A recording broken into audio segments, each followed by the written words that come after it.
Hi dear! Di ba sa Pilipinas, lalo na sa probinsya, uso yung nagbibigay or naghahatid ng pagkain sa kapitbahay, lalo na kung ulam. Nung nakaraan, naisip kong magpadala ng ulam sa kapitbahay ko. At ang kapitbahay na to ay 6 na oras na biyahe ang layo mula dito sa Osaka. Medyo naparami kasi yung niluto kong kalderetang manok nung nakaraan.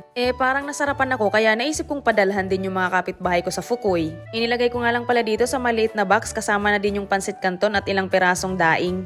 Dito sa Japan, kahit ulam ang ipapadala at malayo ang papadalhan ay pwedeng-pwede at walang problema. Kakauwi ko nga lang pala nito galing sa work at eto, lalabas na naman ako. Kaya dear, tara, samahan mo ako. At alas 7 na nga ito ng gabi pero maliwanag pa rin sa labas ng aming bahay. Ganyan dito kaliwanag sa Japan kapag summer. Sobrang lapit nga lang ng train station mula sa bahay namin, halos 5 minutong paglalakad lang ng kalmado. At sasakay pa nga ako ng tren papunta sa Yamato. Mabuti na lang itong Yamato ay alas 9 ng gabi nagsasarado. At malapit lang din tong train station na binabaan ko para makapunta sa Yamato. Safe dito sa Japan maglakad-lakad sa gabi kahit medyo madilim na.